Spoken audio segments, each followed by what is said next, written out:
Salut tout le monde, c'est Elliot. Aujourd'hui, on se retrouve pour une toute nouvelle vidéo. Je suis avec Timothée Grand. On va parler du trade qui a bouleversé Indiana et l'arrivée d'Ivica Zubac chez les Pacers. Timothée, comment ça va? Ça va bien et toi, Elliot? Ça va très bien. Merci de m'accueillir ici. Si tu veux un peu te présenter pour les gens qui ne te connaissent pas. Un peu comme Elliot, je suis à l'académie USJ Lille. Moi, je suis pas en troisième année, je suis en deuxième année. J'aime bien tout ce qui est basket, foot US. J'essaie un peu de publier des articles, un peu de contenu là-dessus. Donc, vous pouvez retrouver le contenu sur mon Instagram. Je mets en story à la une normalement, et après aussi sur mon LinkedIn, si vous voulez. Et puis, je suis fan des Pacers depuis pas hyper longtemps, mais du coup depuis le trade de Tyrese, vraiment gros coup de cœur pour l'équipe. Et puis il y a eu les runs de playoffs qui ont renforcé tout ça. Et puis bon la saison un peu plus compliquée, mais on reste derrière quand même, hein. Trop bien. Je mettrai les liens pour retrouver ton travail dans la description de la vidéo YouTube. Et du coup, on est là pour parler du trade d'Ivica Zubac qui a eu lieu donc jeudi dernier au moment où on tourne. C'est un des moves majeurs de la trade deadline, 30 minutes à peu près avant la fin de la trade deadline. Zubac qui arrive renforcer le secteur intérieur d'Indiana. Ça a de grandes implications pour le futur de la franchise qui aussi fait le choix d'envoyer Ben Mathurin, un de leurs top prospects draftés sur les dernières années, en direction de Los Angeles. Si on récapitule très rapidement l'échange, les Pacers obtiennent Ivica Zubac et Kobe Brown en provenance des Clippers et envoie Ben Mathurin, Isaiah Jackson, 2 premiers tours de draft et un deuxième tour en direction de Los Angeles. Un des premiers tours de draft est celui de cette année, mais protégé de 1 à 4 et de 10 à 30, ce qui signifie que si les Pacers obtiennent un choix de draft dans le top 4, ils conserveront leur pick. Et quand on sait ce qu'il y a à la draft, ça peut être assez intéressant. Team, première question, est-ce que tu te rappelles de comment tu as appris la nouvelle? Est-ce que tu suivais la trade deadline en direct? J'étais totalement. C'est des moments où, en plus on sait avec les Pacers, il y avait toutes les rumeurs autour de Zubac. Et j'ai mon meilleur ami qui est fan des Clippers, donc Ok. on avait tous les deux un peu le truc dans le viseur. Et on a vu la news en même temps, on s'est envoyé le truc sur Insta et on attendait, je pense un peu comme tous les fans des Pacers, des Clippers, de voir le package autour de Zubac, parce que on est resté dans le flou pendant une bonne dizaine de minutes, quoi. Donc, et moi, je priais pour pas qu'on envoie le pick 2026, quoi. Mais au final, vu la protection, je me dis que c'est un pari. Et Kevin Pritchard, globalement, faut faire confiance au bonhomme. On a rarement été déçu par les choix, que ce soit à la draft ou il y a toujours des bons trades en milieu de saison, donc je me fais pas trop de soucis là-dessus. Tout à fait. Donc avant de pencher sur les arrivées, je voulais faire un point sur les départs. Ben Mathurin, joueur extrêmement talentueux, un peu un personnage à lui tout seul. J'ai pu le côtoyer un peu sur ce début de saison à Indiana. C'est quelqu'un de mystérieux, en même temps passionnant, en même temps souriant, en même temps voilà. Qu'est-ce que tu pensais de lui sur les quelques saisons où tu as suivi la franchise et comment tu voyais son profil au sein de l'équipe? Franchement, en vrai, je pense que globalement tout le monde est assez unanime sur ça. Mathurin, enfin il a un talent de dingue offensivement, et il peut te trouver un panier à n'importe quel moment du match, à n'importe quel endroit du terrain, et sur demi-terrain, il est juste redoutable en isolation. Et juste, je pense que pour lui, il est pas forcément tombé dans le meilleur contexte. Une équipe qui joue vite, collectif, où lui, c'était pas forcément son profil ou ce que lui il attendait. Ben, un joueur qui est quand même assez complet aujourd'hui. Défensivement, il s'est quand même aussi, je trouve, bien développé. Ça reste un bon rebondeur aussi. C'est quelque chose que j'aimais bien. Il y a des passages où vraiment il fait un bien fou, parce que il apporte sa physicalité, sa présence au rebond, et il te met des gros paniers quand on a besoin, quoi, des fois. Et en vrai, on gardera, je pense, globalement tous un très bon souvenir de Ben, franchement. Tout à fait. Est-ce que tu faisais partie de ceux qui pensaient qu'il était préférable de le garder, ou tu pensais que le lâcher, ça pouvait, dans l'idée d'avoir un meilleur pivot ou un meilleur joueur intérieur, est-ce que tu pensais que c'était un bon choix? Justement, je trouve que c'était un bon asset, un des rares bons assets où j'étais vraiment confiant pour qu'on l'échange. Et sur contrat expirant, je trouve que c'est la meilleure décision qu'il y avait à faire. Je trouvais que c'était un de nos rares joueurs qu'on pouvait envoyer dans un trade cohérent pour récupérer vraiment des joueurs de qualité sur des postes où on avait vraiment besoin. Ouais, c'est que c'est sur les postes 2-3 entre guillemets extérieurs, il y a quand même Andrew Nembhard et Aaron Nesmith qui occupent la place déjà dans le 5 de départ, parce que Ben a toujours été en sortie de banc. Un vrai changement de direction à Los Angeles, l'arrivée de Darius Garland à la place de James Harden, un rajeunissement de 10 ans entre les deux joueurs.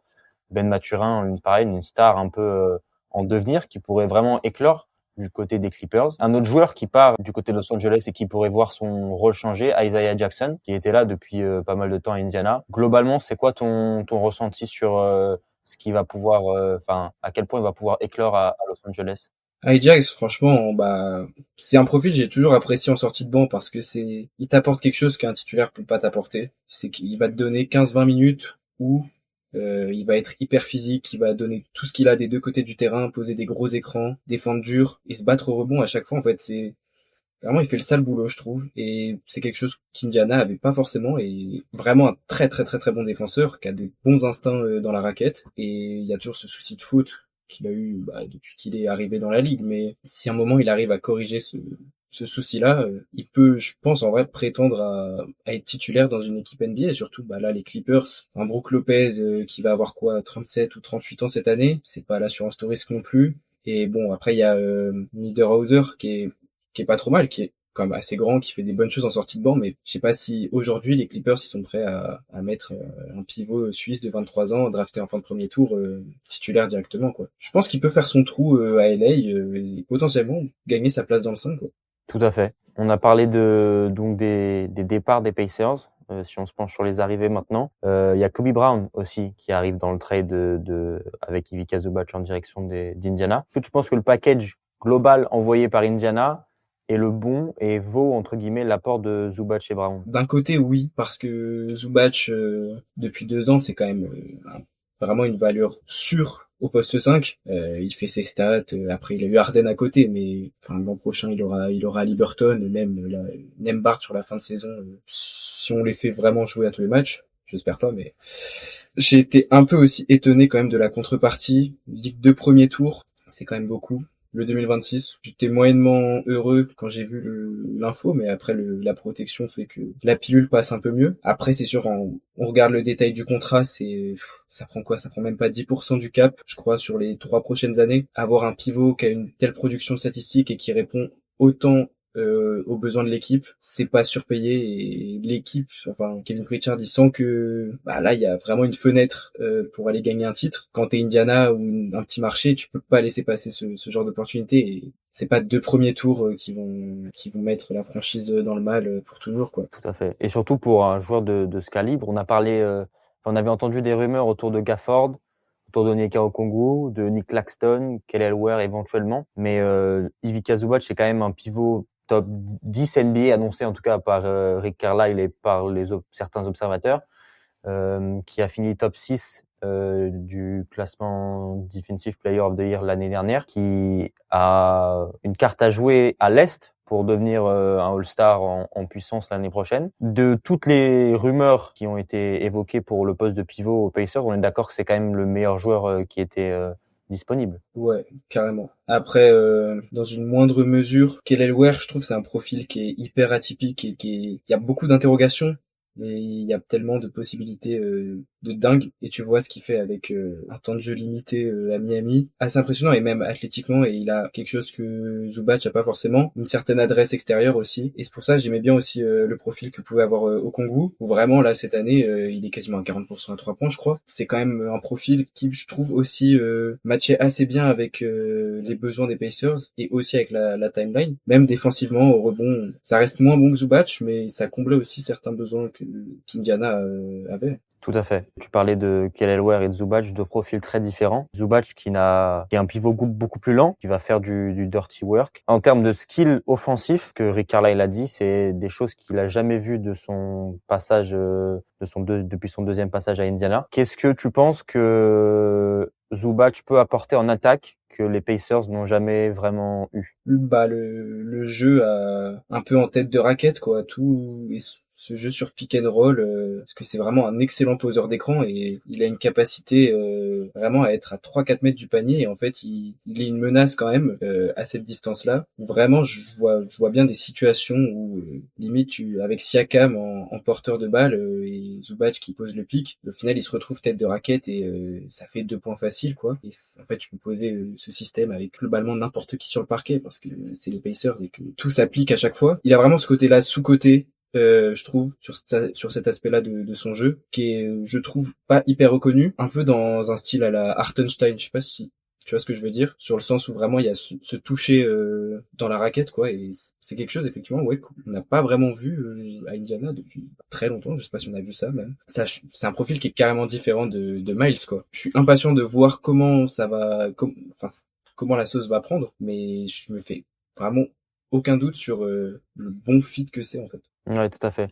T'en parlais de son adresse dans la raquette. Il a une adresse à peu près comparable à celle de Jokic dans la zone de 5 à 9 foot, donc ce qui est quand même une référence plutôt sympa. Il a un énorme taux de hook shot aussi tenté, donc des petits tirs où il se retourne à 3-4 mètres du cercle et main gauche, main droite. Le seul problème, entre guillemets, c'est qu'il est beaucoup moins rapide, il est beaucoup moins en pick and pop comme comme peut l'être Jay Huff cette année, Micah Potter même, et comme l'était Miles Turner. Il a par contre un ancrage et une défense plus solide que Turner. Si on prend l'exemple points encaissés par action directe défendue au poste bas pour Zubac sur du 0,994 et Miles Turner concédé 1,109 points la saison dernière. Est-ce que tu penses que les Pacers sont mieux armés l'année prochaine que sur le run de playoff l'année dernière en ayant Zubac à la place de Turner? Oui, Zubac, vraiment, c'est un meilleur pivot que Miles dans l'absolu, même si il y a des choses. Miles reste un mec, je trouve, qui est plus complet que Zubac. Zubac dans ce rôle de pivot un peu, pas dire à l'ancienne, parce qu'il va comme un mec comme Rudy, où vraiment faut être en dessous du panier pour que ça marche, mais dans le sens où il a ce style-là un peu lent, où il pose vraiment des bons écrans, gros rebondeurs, et ça en playoff, c'est quelque chose qui a manqué sur les 2 derniers runs. Le côté physique qu'on n'avait pas forcément pendant 48 minutes. On pouvait avoir en sortie de banc avec, je sais pas, avec des mecs comme Thomas Bryant. Mais là, c'est un apport qui va être bien plus conséquent sur 34-35 minutes par match et qui peut vraiment te débloquer des situations, pas forcément offensivement, mais défensivement, juste te permettre de créer un écart grâce à sa bonne défense et, comme tu dis, ce point d'ancrage, quoi. Tout à fait. Et aussi, si on prend le rebond, Miles Turner, je crois que son record de rebond sur les playoffs l'année dernière, 11. Donc ça fait quand même assez peu pour un pivot de 2,11 m justement. Et donc on a vraiment ce rebond qui pourrait apporter.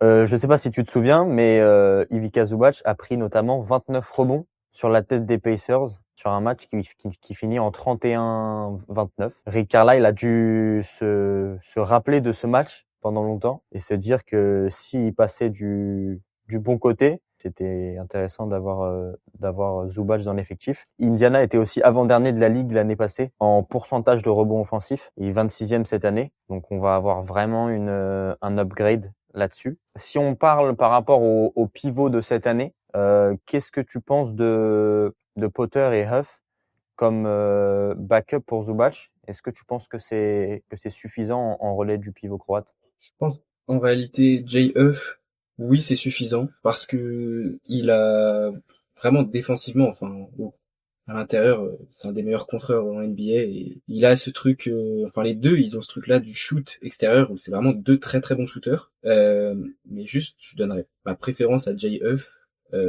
simplement pour la taille. Mais pour une fois là par rapport aux autres années on devrait être plutôt bien lotis à l'intérieur, quoi. Et t'en parlais, Aaron Nesmith aussi, après le trade, disait on n'aura plus besoin de doubler au poste bas. Aussi, je voulais parler des quelques minutes, je sais pas si on va les revoir cette année avec Johnny Furphy en poste 4-5, donc qui s'est blessé hier au moment où on enregistre la vidéo. On n'a pas encore les détails de sa blessure, mais une blessure qui fait peur enfin qui est des images, ça glace le sang.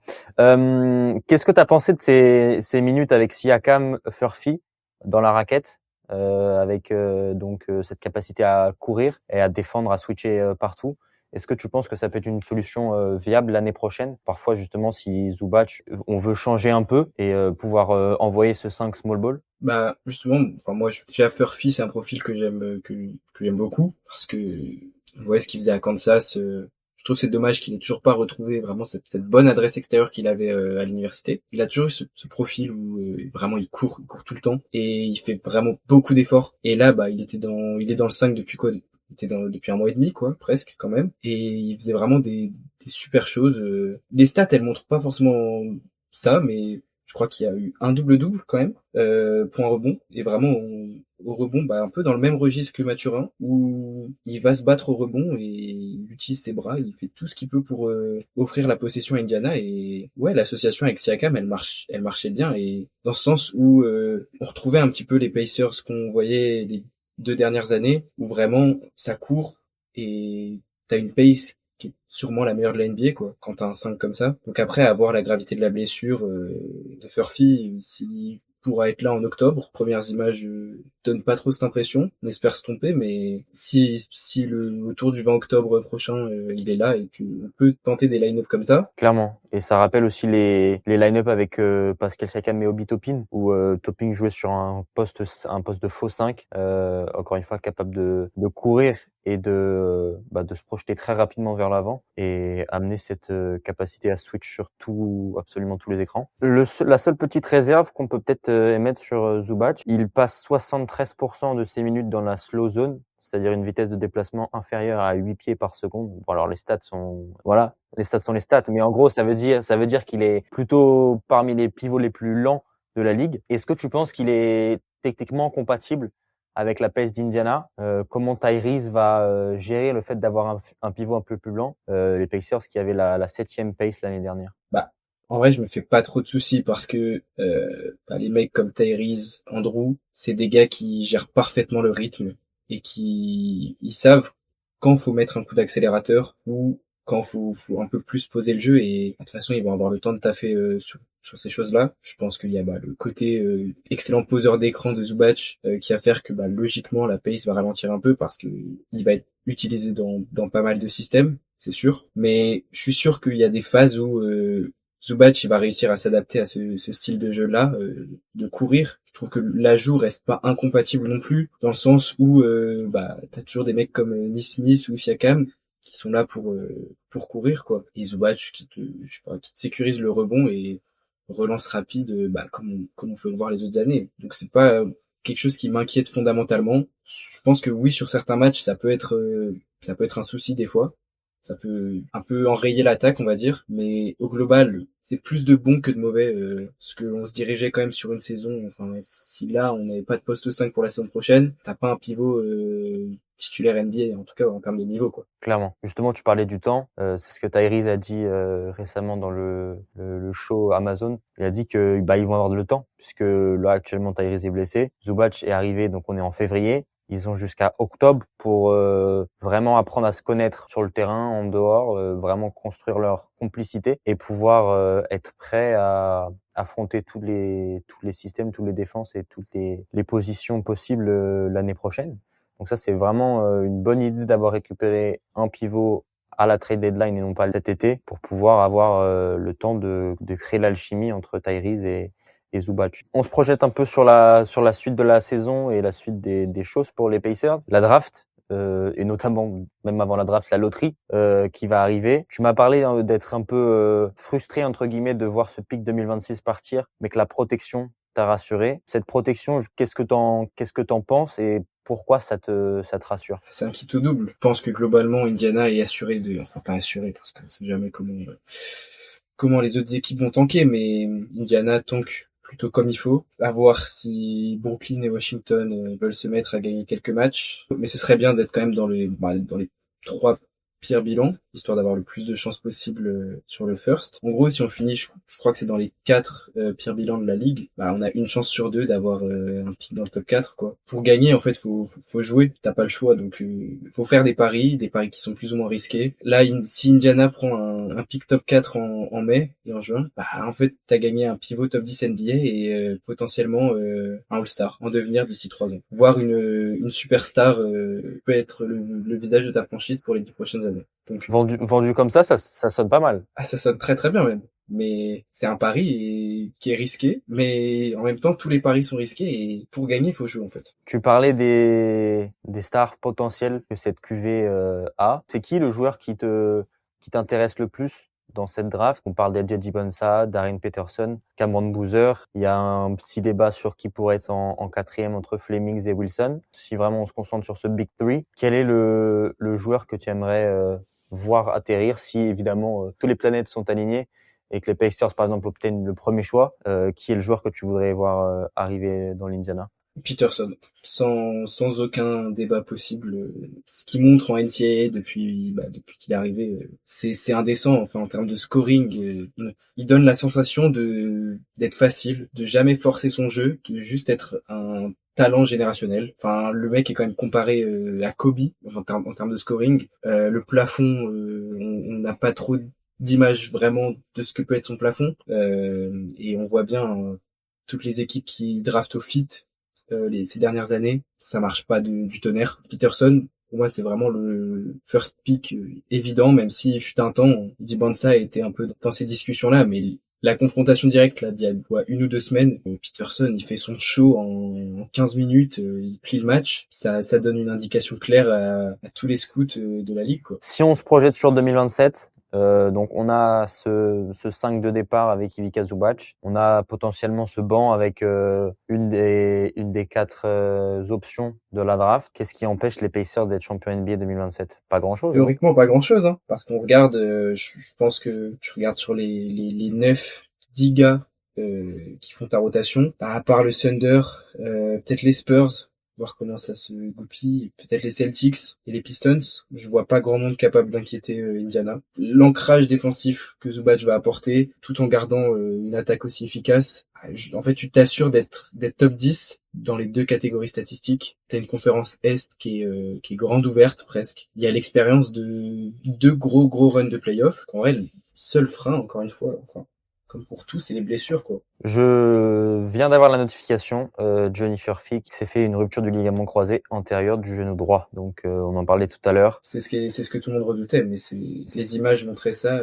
C'est un grand coup dur. On l'avait vu se révéler cette saison. On a parlé des minutes notamment à l'intérieur, ce small ball avec Pascal Siakam. Puis c'est aussi un très gentil garçon. Au-delà du terrain, c'est quelqu'un de très agréable à côtoyer pour ses coéquipiers et pour les médias aussi, dont j'ai pu faire partie sur notamment le Media Day. Donc à voir quelle durée d'absence, à voir comment les Pacers vont gérer ça. On va passer au quiz. Chaque vidéo, c'est un quiz. Donc, comme on a parlé des trades, on va continuer à peu près sur le même sujet. 3 petites questions, rien de bien compliqué. Je voudrais savoir si tu es capable de me citer 3 autres joueurs impliqués dans le trade de Tyrese Haliburton en février 2022. Je dirais Domantas Sabonis, assez logiquement. Tout à fait. Buddy Hield, quand même, grand copain de Tyrese aussi.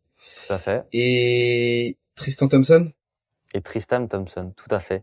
Donc effectivement, il y avait aussi Justin Holiday et Jeremy Lamb qui sont partis du côté de Sacramento. Contre quel joueur français a été échangé Jarras Walker le soir de la draft? C'est Bilal, ça. Bilal Koulibaly, tout à fait. Donc ils étaient 8e et 7e, qui a eu cette espèce de swap entre guillemets entre les deux. Ben Mathurin a donc quitté les Pacers. Je vais faire un jeu que les Pacers aiment bien faire pendant le match, par exemple sur quelques temps morts ou à la mi-temps. Le but, c'est de ne pas avoir plus de 15 unités d'écart. Donc, je vais te demander, par exemple, son carry high en points. Et si tu me dis 50 et que c'était 55, prends 5 d'écart et faut pas atteindre 15 d'écart. On commence par les points. À ton avis, quel est son record de points marqués avec les Pacers? Il y a des gros matchs contre New York. Il y avait je crois que le carton est à 38. Et c'est 38 précisément. Magnifique.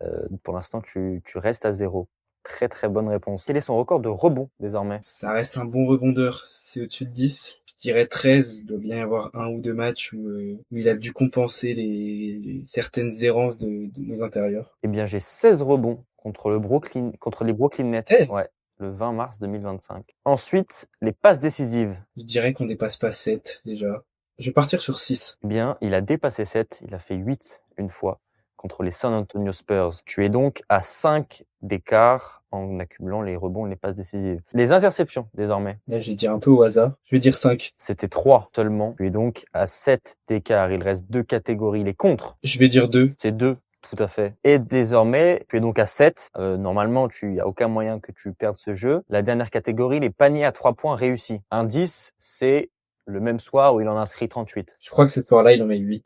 Ou 9. 8. Allez. Il en met 7. Ça reste quand même une très belle performance. C'était un gros match, ça. Un gros carton. Donc, tu finis avec 8. Magnifique. Presque la moitié des erreurs autorisées. Tu remportes ce quiz haut la main. Bravo. Je pensais pas connaître Ben comme ça. Écoute, Tim, merci beaucoup de m'avoir rejoint sur ce petit podcast pour parler de l'arrivée de d'Ivica Zubac à Indiana, projeter un peu sur la suite et voir que les Pacers sont très bien armés pour la saison 2026-2027. Donc merci à toi, Elliot. Mais avec grand plaisir, c'était très cool. On se retrouve pour un prochain match d'Indiana le 22 février, après le retour du All-Star Break. Une petite pause qui fait du bien à tout le monde. Et puis moi, je vous dis à la prochaine. Ciao.